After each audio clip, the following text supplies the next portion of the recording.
ever National Women in Politics Conference, which is super exciting.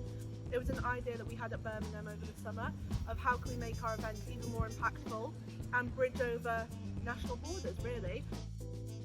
Women in Politics have done a range of events this year. We've done educational events and we've done more fun things. We've done collaborations with other societies for charity. We did a karaoke night at Indie Lounge for Uni Boom Team and we raised around £200 for that.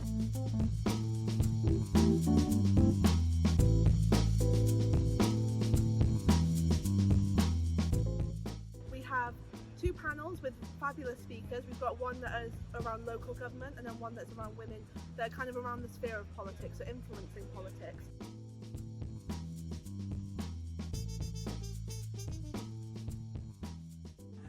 I'm Stacey, I'm a Labour councillor for a place called Tilbury Riverside and Thurrock Park. It's in Essex and Thurrock. I look quite similar in age to the majority of people in the crowd, I'll put it that way. That's because I am, because I'm 21. And I recently graduated from the LSE, which isn't far from here, across the road. So it's nice to be back here. I think funding is super important, giving people the autonomy to be able to take the time out to go and do these things and to explore. But I think it's more about just taking initiative yourself.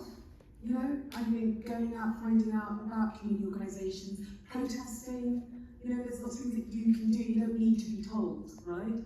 Movement. After our CEO, Soma Sarah, shared her experience of sexual violence during her time at school. She shared her experience on her Instagram account and she started getting thousands of young people, predominantly young women, sharing their experiences anonymously online. We then formalised that into a website where you could share your experience anonymously. We reached in March of 2021 over 50,000 testimonies that sparked national conversations. People were talking about it in the back of buses, in the classroom, and then in Parliament, and it prompted a rapid review from government at the time into sexual abuse in schools. So when I was a student, I was really involved with the anti-war movement. So Kennedy was against the war in Iraq. He stood up in thousands of people in Hyde Park saying that we needed to stop the war, right? And I was very much part of that movement. And I think there was a lot of Muslims actually who got involved with the Liberal Democrats during that time because of that movement. And the values of the party had always been about international rights, human rights, all of those are so important to me. So for the Liberal Democrats, it was their part of their DNA, it was who they were as a party and their values. And they've not shifted from that. And that's why the Liberal Democrats have always been the right party for me. But also as a teacher. When I looked at all the policies about education, it was like tick, tick, tick, tick, tick, the side of making sure that we funded schools and education to make sure that there was a future for young people and children. And when I was teaching, when they were in the coalition government, they brought free school meals. It made a massive difference. I had children who were literally coming into school starving, and now they were getting food. You've mentioned education, and that kind of leads me to my next question, which might be a bit more loaded. During the coalition government, obviously student fees. So that was actually a Labour policy that was brought in. We wanted not to do. We didn't want to have it. We wanted to get rid of it. We didn't want it. We went into coalition with the Conservatives. Now that was a really difficult decision to do. Nick Clegg lost a lot of support. And then finally, I guess, like, is there any higher education-based policies that you wanted to kind of make aware of for students? Yeah, I mean, I think for us, we are really worried about the investment of education at the moment. There's a lot of colleges and universities that are at the brink of bankruptcy. Lecturers who are, really struggling as well financially.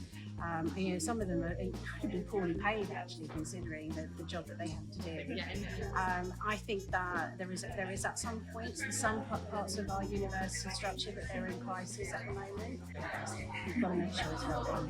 We've got to make sure that universities feel that they've got a future. Yes. Thank you. That's right. No worries. I think the workshop was very amazing. We had people from Girls Talk Politics, and they spoke to us about how to network yourself, how to brand yourself, and how to connect with people basically. And one particular speaker spoke about how to use LinkedIn for like connections and networking as well. And she mentioned that when you meet someone in an event like this, you have to like follow up on LinkedIn, get your LinkedIn, connect with them. Yeah, I had a really good day. I think it was really interesting hearing from all the different women from all the different areas of politics. Very insightful. I found it quite empowering, like hearing all of their stories, especially like the different types of discrimination they face and how they overcame that. So I think it was a very interesting day overall. Very good day. I think my biggest takeaway is really that emphasis on sisterhood. I think a lot of the panelists in the first panel spoke a lot about it doesn't matter what your party politics are, it doesn't matter what your experiences are and your background, what matters is that you're a woman interested in politics. People, despite the challenges they face within their own parties, they always have that support system of other women who they could lean on, and I think that was a really important takeaway for me, is to surround yourself with the people that can provide that support and have that understand that experience as a woman. And for me, politics is about protesting the state of our society and doing everything we can to change it.